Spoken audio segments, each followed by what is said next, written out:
Bendito Señor, te damos gracias, nos diste un día más de vida, nos das oportunidad de conocer tu palabra en esta noche.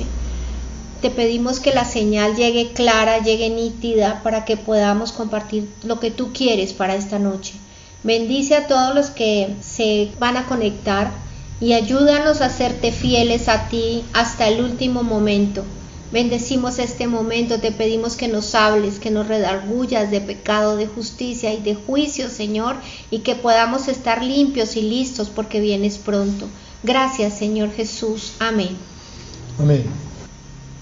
Hemos estado mirando pasajes centrales sobre determinados temas de las promesas que han de venir en los próximos tiempos, y junto a esa palabra central estamos también mirando palabra de referencia que nos explique también el sentido y nos dé más profundidad y comprensión sobre esta enseñanza que estamos teniendo. Hoy vamos a continuar con la parte que nos quedó pendiente del arrebatamiento, que incluye la transformación del cuerpo del creyente. Pero para empezar vamos a mirar una introducción en Santiago 1, 21 y 22. Así que despójense de toda impureza y de tanta malicia, y reciban con mansedumbre la palabra sembrada, que tiene el poder de salvarlos. Pero pongan en práctica la palabra, y no se limiten solo a oírla, pues se estarán engañando ustedes mismos. Tenemos aquí una solicitud con respecto a que quitemos de nosotros todas las cosas que nos contaminan. La impureza aquí tiene que ver, ya sabemos, con el pecado y con el hecho de andar de pronto contaminados con tantas cosas del mundo.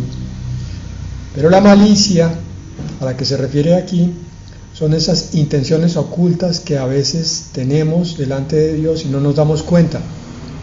Cosas que manejan nuestro corazón como pensamientos o como sentimientos que a veces se transforman en dudas o en preguntas no del todo claras.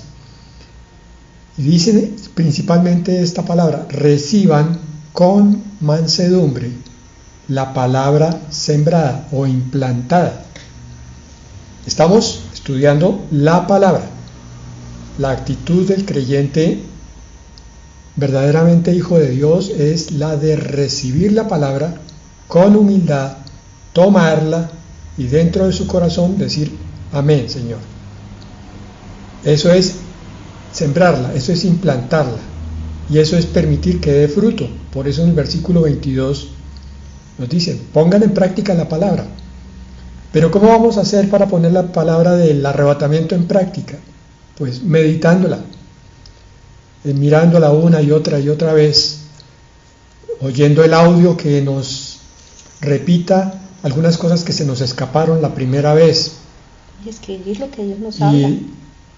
Exacto, y escribir las cosas que el Espíritu Santo nos va mostrando mientras nos vamos dando la palabra también, y las conclusiones a las que lleguemos, y lo que no esté claro le ponemos una interrogación que el Señor con toda seguridad va a ir resolviendo todas las dudas a medida que vamos avanzando. Bueno, hoy vamos a culminar con el arrebatamiento. Nos quedó pendiente el versículo 17 de la primera de Tesalonicenses 4. Vimos ayer desde el 15 y 16 la máxima profecía por cumplirse para este tiempo.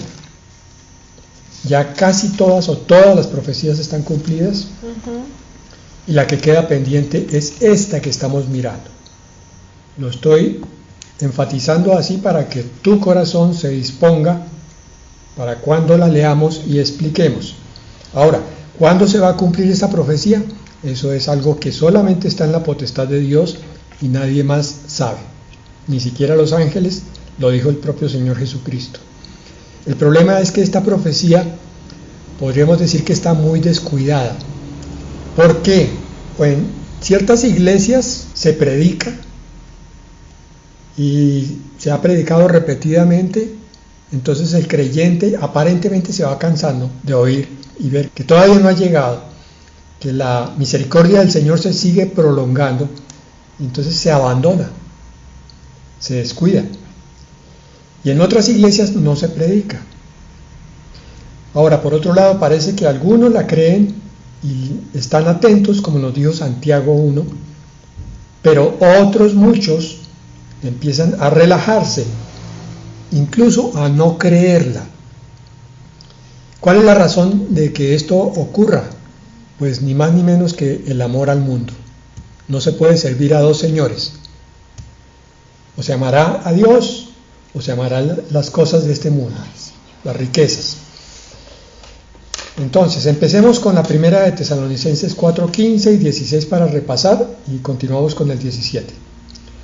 Por lo cual os decimos esto en palabra del Señor, que nosotros que vivimos, que habremos quedado hasta la venida del Señor, no precederemos a los que durmieron. Versículo 16, porque el Señor mismo, con voz de mando, con voz de arcángel y con trompeta de Dios, descenderá del cielo, y los muertos en Cristo resucitarán primero. Si hay alguna duda sobre estos dos versículos todavía, por favor, les recomiendo volver a oír el audio, que ya está en YouTube. Que al final pregunten. Primera de Tesalonicenses 4:17. Luego, nosotros los que vivimos, los que hayamos quedado, seremos arrebatados juntamente con ellos en las nubes, para recibir al Señor en el aire, y así estaremos siempre con el Señor. Primera de Tesalonicenses 4:17. Grábate por lo menos el sentido de esta promesa de Dios para los que aman la venida del Señor. El centro de este versículo es arrebatados, de donde sale la doctrina del arrebatamiento. Y esa doctrina implica varias situaciones impresionantes, pero solo para los espíritus sensibles, los verdaderos hijos de Dios, porque aquí se produce un fenómeno. Cuando hay muchas incongruencias para aceptar esta palabra, en ciertos aspectos hay que preguntarse, ¿será que sí hemos nacido de nuevo? Porque la palabra es clara, dice, los que vivimos seremos arrebatados junto con ellos, o sea, los que resucitan, para recibir al Señor en el aire. Muy diferente de la segunda venida del Señor, donde Él pone sus pies en el monte de los olivos, eso está en Zacarías, y allí el monte se parte en dos y se inicia el juicio a las naciones. Aquí, esto es lo que se llama el advenimiento del Señor, diferente de la segunda venida, que se produce en un intervalo de 7 años. El advenimiento y a los 7 años la segunda venida, porque en esos 7 años se está produciendo la tribulación. Bueno, ¿cuáles son esos eventos sensibles, esos eventos que conmocionan? Ya habíamos visto ayer que en primer lugar sentiremos un aviso que nos va a conmocionar por dentro, que consiste en 3 cosas. La voz de Dios, muy probablemente nos diga, ven acá, como veremos en la palabra más adelante. La voz de arcángeles, seguramente juntando a los escogidos de Dios, y trompetas celestiales. Eso está en el versículo 16 de la primera de Tesalonicenses 4. Pero en el versículo 17 nos dice que veremos el descenso del Señor hasta las nubes. ¿Sabes lo que eso implica? Que por fin verás a tu Señor. Y entonces viene la pregunta, ¿cómo lo veremos? Como lo vieron los discípulos cuando el Señor se transfiguró en el monte, ¿ustedes recuerdan?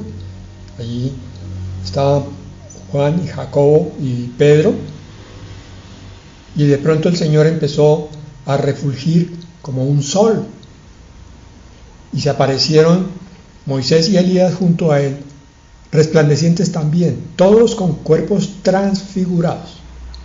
Esa es una posibilidad. O la otra es como en Apocalipsis 1, del 13 al 17, o sea, el momento en que Juan recibe la revelación del Cordero de Dios en ese libro de Apocalipsis. Versículo 13. En medio de los 7 candeleros vi a alguien semejante al Hijo del Hombre. ¿Por qué dice así? Alguien semejante al Hijo del Hombre, porque el Hijo del Hombre tenía apariencia humana. Pero ahora, si bien se reconoce una identidad también humana, la naturaleza divina va a estar tremendamente resaltada. Mire, que vestía un ropaje que le llegaba hasta los pies y que llevaba un cinto de oro a la altura del pecho. Parece que esto fue lo primero que impactó a Juan.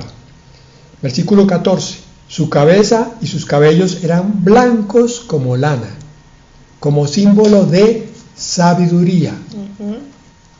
Parecían de nieve. Sus ojos chispeaban como una llama de fuego. La mirada penetrante del Señor, que todo lo ve, que todo lo discierne, que entiende las intenciones de los corazones. Será una mirada, de pronto no podremos resistirla fácilmente a menos que estemos completamente limpios. Y versículo 15, sus pies eran semejantes al bronce pulido y brillaban como un horno. ¿Por qué estos pies? Porque con estos pies va a hacer justicia, va a pisar el lagar de la ira de Dios. Su voz resonaba como el estruendo de un poderoso caudal de aguas. Tremenda figura. Una figura resplandeciente, mucho más majestuosa que la de cualquier ángel, mucho más conmocionante. De tal manera que miren lo que le pasó en el versículo 17 a Juan. Cuando lo vi, caí a sus pies como muerto, prácticamente se desmayó. Pero él puso su mano derecha sobre mí y me dijo, no temas, yo soy el primero y el último. Es que es lo que le pasa al cuerpo cuando ve una luz demasiado intensa directamente, no puede resistirla.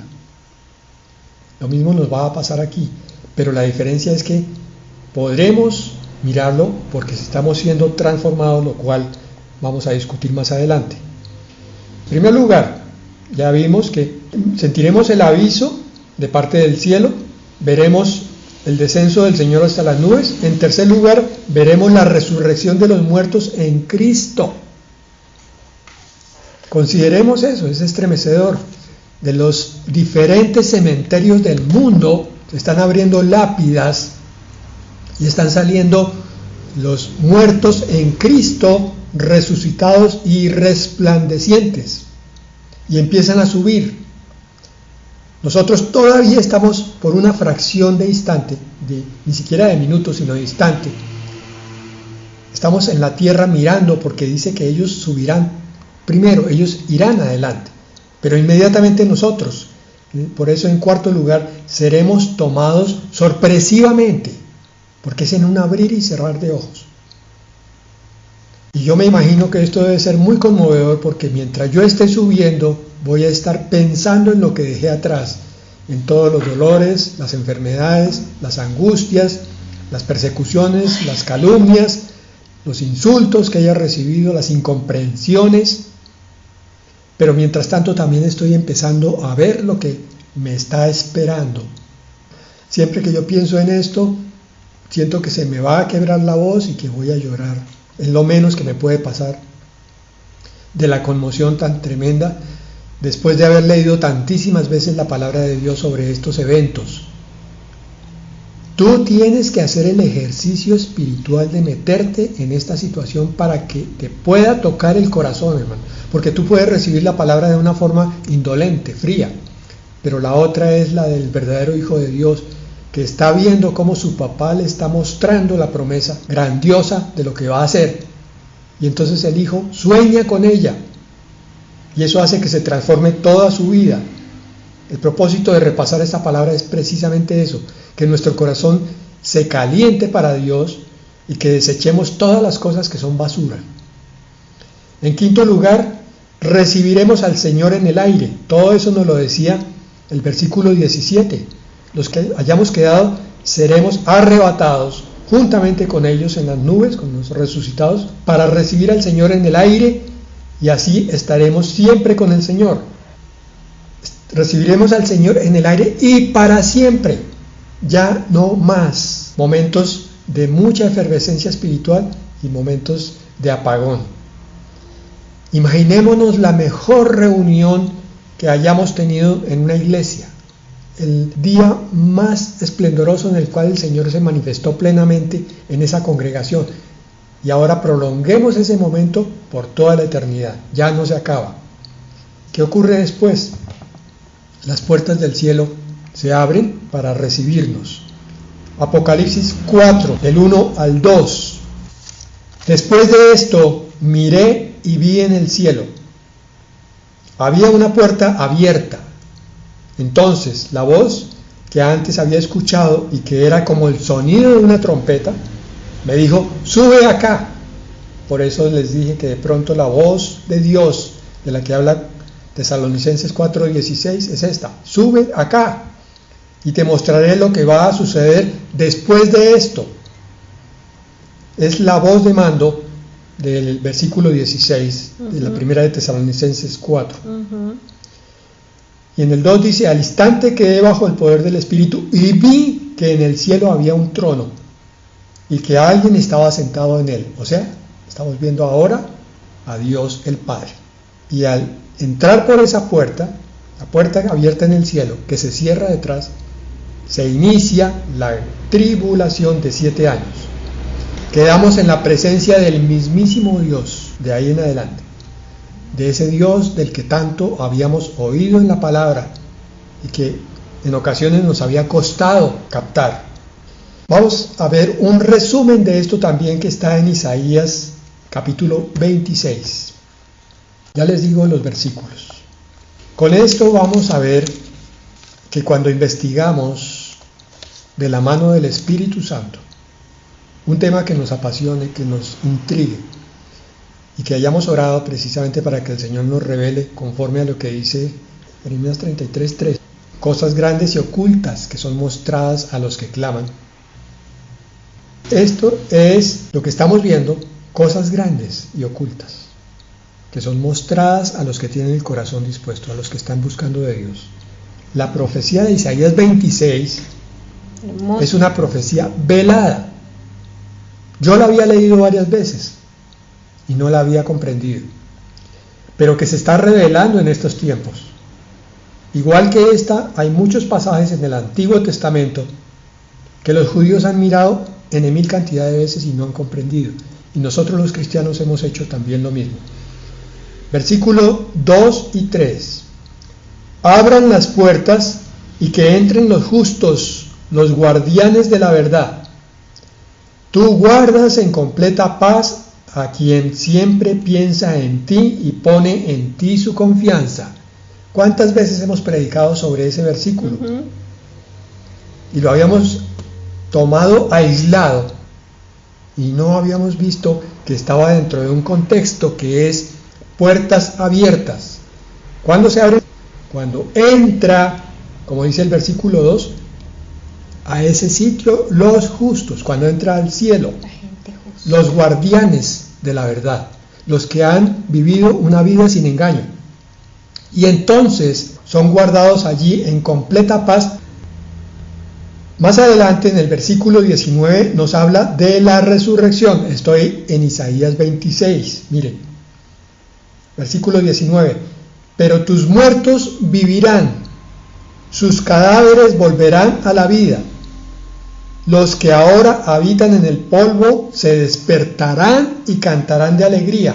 Esos muertos que están saliendo de las tumbas. Amén. Salen alabando, cantando de alegría. ¿Por qué? Porque están viendo el cumplimiento de la promesa. Estaban en la presencia de Dios. Habían muerto en Cristo. Pero faltaba esa reunión con su creación completa, o sea, su cuerpo. Y ahora saben que vuelven a subir para la plenitud de la relación con Dios. Porque de aquí en adelante empiezan a suceder cosas grandiosas. Cantarán de alegría porque tú eres como un rocío de luces y la tierra dará a luz sus muertos. Acabo de leer Isaías 26:19. Continúo leyendo el versículo 20. Ahí está el arrebatamiento y el refugio de la tribulación del mundo. Versículo 20, vamos, pueblo mío, entra en tu aposento y cierra tras de ti la puerta, otra vez la puerta del cielo. Entra al cielo, la puerta está abierta, ciérrala. Escóndete por un breve instante hasta que haya pasado la indignación. Este versículo responde también la pregunta con respecto a si el arrebatamiento es al principio o en la mitad de la tribulación. Aquí está, escóndete por un breve instante hasta que haya pasado la indignación. Escóndete, ¿en dónde? En tu aposento, en tu refugio, en las moradas que preparó el Señor. No estamos puestos para ira, veíamos ayer, Primera de Tesalonicenses 1:10, y estamos guardados de la prueba que ha de venir en Apocalipsis 3:10. Miren cómo seguimos armando el collar de perlas. Aleluya. Uniendo unas con otras. Qué belleza. Continuamos en Isaías 26, ahora el versículo 21, y ahí está la ira de Dios. Miren que la sucesión es clara y perfecta. Nos vamos. Ya entramos al refugio del cielo y entonces se desata la ira en el versículo 21, porque el Señor sale ya de su santuario para castigar a los que habitan la tierra por su maldad contra él. La tierra mostrará la sangre que ha sido derramada sobre ella y no volverá a ocultar a los que en ella han sido asesinados. Se inicia la ira de Dios. Y en el capítulo siguiente, en 27, versículo 1 de Isaías, está Armagedón, o sea, la guerra final de la tribulación y la prisión de Satanás. Cuando llegue ese día, el Señor castigará con su grande y poderosa espada a Leviatán, uno de los muchos nombres que recibe Satanás, esa serpiente escurridiza y tortuosa. Matará a ese dragón que está en el mar, la serpiente antigua, el dragón. Dije que ese era un resumen que estaba en el Antiguo Testamento de lo que estamos viendo del arrebatamiento en la Primera de Tesalonicenses 4. Nos vamos a enfocar ahora entonces en la transformación del creyente en el momento en que está subiendo. Ese misterio no está especificado en la Primera de Tesalonicenses 4. Vamos a ver qué nos dice Pablo en la Primera de Corintios 15, 50 al 52. Por esto digo, hermanos, que la carne y la sangre no puede heredar el reino de Dios, ni la corrupción hereda la incorrupción. Pablo nos va a explicar que hay que hacer algo con los que están subiendo para que puedan entrar en el reino de los cielos. Dios va a hacer algo extraordinario, y es cambiar esa carne y sangre corruptas por algo incorruptible. Lo dice entonces en el versículo 51 y 52. He aquí os digo un misterio. ¿Por qué misterio? Porque hasta ese momento Pablo lo está revelando. ¿De dónde viene esa revelación? Él tuvo repetidos encuentros con el Espíritu Santo de Dios, donde el Señor le mostró la doctrina de la iglesia, y es lo que está plasmado en las epístolas de Pablo en el Nuevo Testamento. Y entre esos él recibió revelaciones de muchas cosas. Y esta es una, misterio, que en el Antiguo Testamento no está. Misterio es algo que no había sido revelado, pero que ahora se revela a los escogidos. Dice, 2 puntos.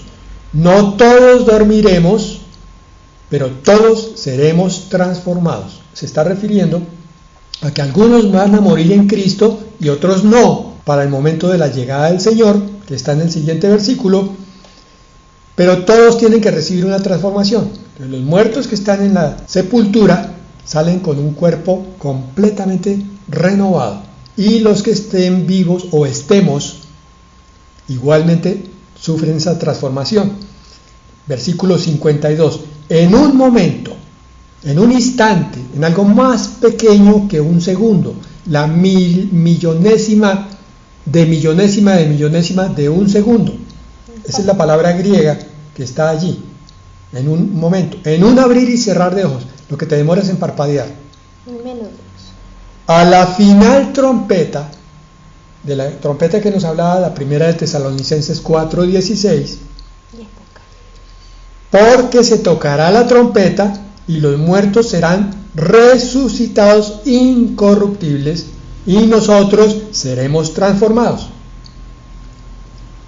Ahora quedó completo el panorama. Mientras está subiendo el ejército de resucitados y mientras está subiendo el ejército de los vivos, se va produciendo la transformación. Ya vamos a continuar en profundidad con ese tema.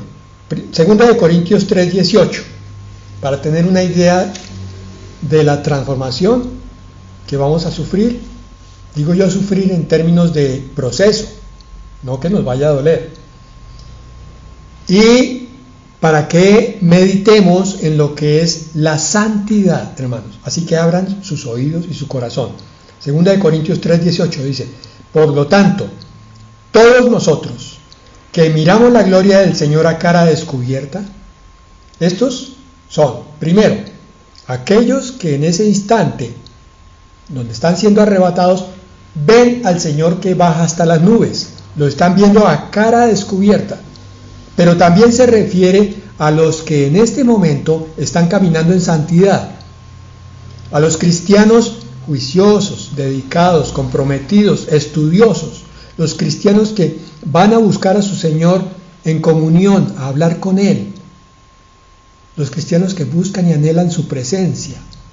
Esos están mirando al Señor a cara descubierta, como en un espejo, a través de la palabra. Somos transformados de gloria en gloria en la misma imagen como por el Espíritu del Señor. Pastor, pero no me confunda.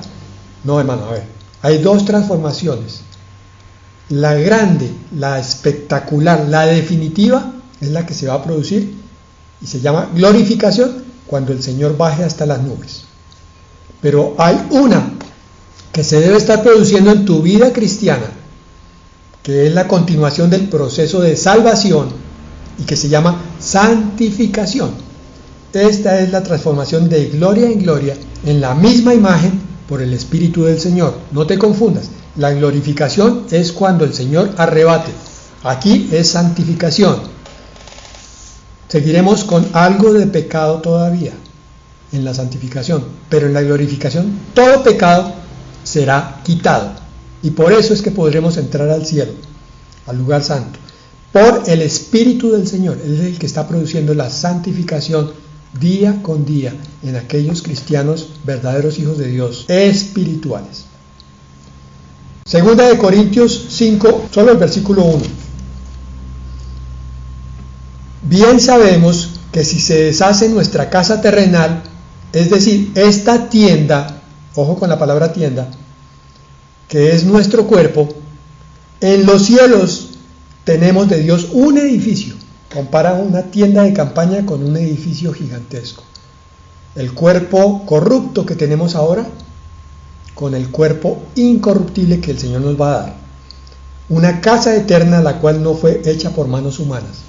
Y esta palabra también nos recuerda la promesa de Juan 14, 1 al 3, donde el Señor dice: y si me voy a prepararos lugar, sí, prepararos morada, prepararos una casa eterna. Una casa donde vamos a vivir, externa, y una casa donde vamos a vivir como cuerpo. Amén. Primera de Juan 3:2. Amados, ahora somos hijos de Dios y aún no se ha manifestado lo que hemos de ser. Mírate, considera todo lo que el Señor ha hecho en ti, toda la transformación de carácter, de anhelos, de sueños, pero aún no sabemos todo lo que el Señor va a hacer en ti. Pero sabemos que cuando Él se manifieste, cuando venga por su iglesia, seremos semejantes a Él, porque lo veremos tal como es. Esta es la medida del varón perfecto, hacia donde somos llevados, a un cuerpo igual, semejante al de Él, tal como Él es. No sé si sabías eso, y si lo sabías, no sé cuántas veces lo habías meditado, y si lo has meditado continuamente, medítalo una vez más.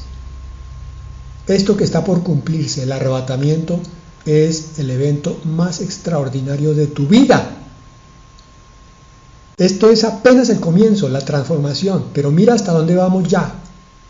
El Señor te está dando más que un cuerpo de ángeles, el mismo cuerpo de Él.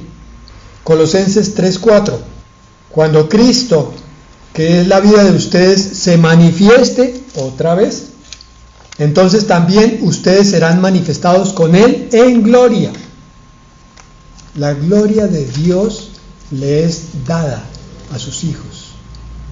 No para que sus hijos se conviertan en dioses, sino al contrario, para que sean parte de la familia de Dios y caigan postrados de gratitud y de humildad por tan tremendos regalos que está dando Dios. A veces no le damos suficiente gracias a Dios por la salvación, ni por la santificación, y menos por la glorificación que va a producir en nosotros. Pero ya es hora, hermanos, de que despertemos. Filipenses 3:21.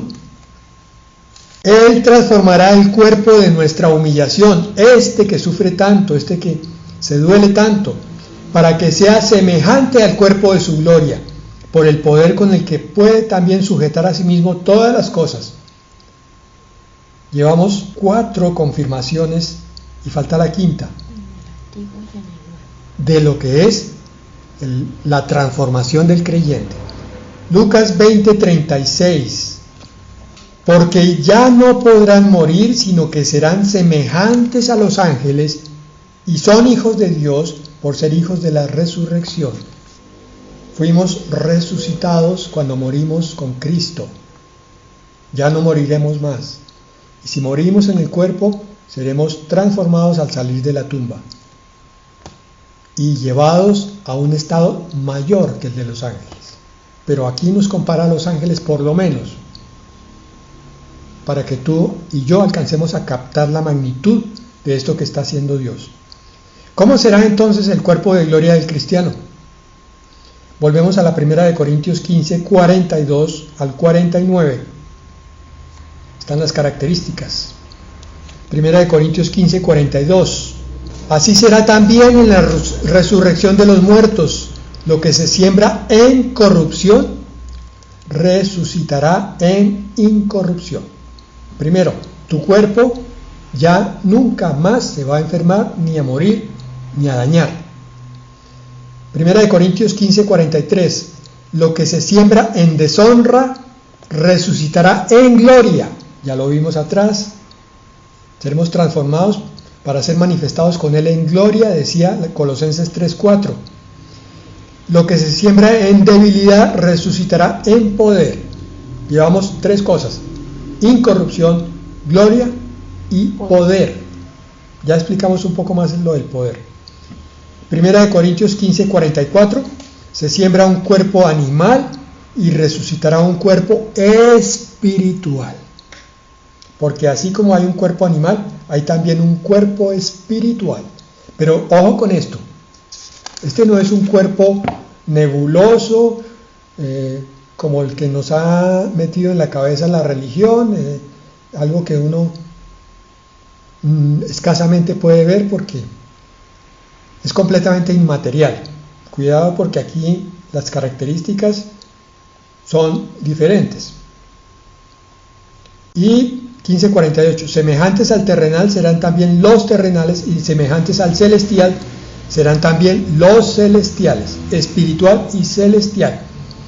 Y así como hemos llevado la imagen del hombre terrenal, así también llevaremos la imagen del celestial. Qué belleza. Bueno, creo que se nos está abriendo el panorama completo, ¿no? Tenemos en este momento un cuerpo que nos da muchos dolores de cabeza.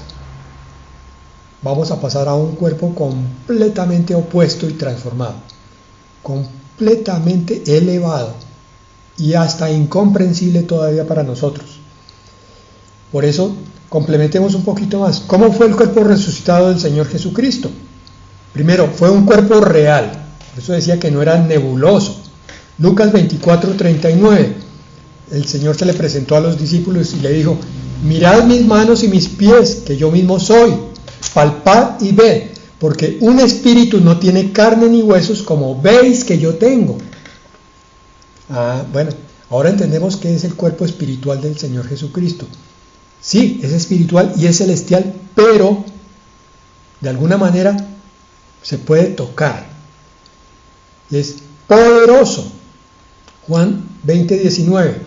Estando las puertas cerradas, vino Jesús y puesto en medio les dijo: paz a vosotros. ¿Qué pasó ahí? Traspasó las paredes.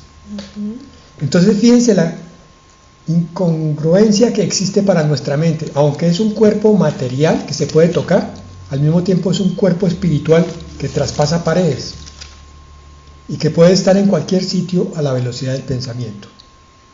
Pero es reconocible, porque esta es una duda que tienen muchos creyentes. ¿Será que nos podemos encontrar allá en el cielo con los seres amados? Juan 20:16 dice: Jesús le dijo: María. Volviéndose a ella le dijo: Maestro. Ya estaba con el cuerpo transfigurado. Y Pedro en el monte de la transfiguración reconoció a Moisés y a Elías. Eso está en Mateo 13, 3-4, no lo busquemos. Y en Lucas 16:19 el Señor Jesucristo nos habla de la parábola de Lázaro y el rico, donde el rico desde el infierno pudo reconocer a Lázaro. O sea, allá nos vamos a ver, vamos a saber quién es quién, pero van a cambiar algunas cosas allá. Entonces, es evidente que en el cielo conservaremos nuestra identidad, pero lo más evidente de todo esto que vimos, hermanos, es que nos vamos a sorprender y a escalofriar con todos los milagros que van a ocurrir en esa fracción de segundo donde seremos arrebatados.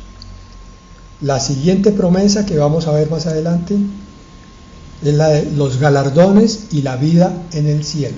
Estén atentos para que no se la pierdan. Vamos a orar. Bueno, bendito Señor, cómo es hermoso imaginar tantas promesas que tenemos de ti, Señor, de todo. Tu palabra misma nos dice que todas las tristezas y los sufrimientos aquí en la tierra no son comparados con la gloria que está esperándonos, que Amén. Está por manifestarse, Señor. Amén.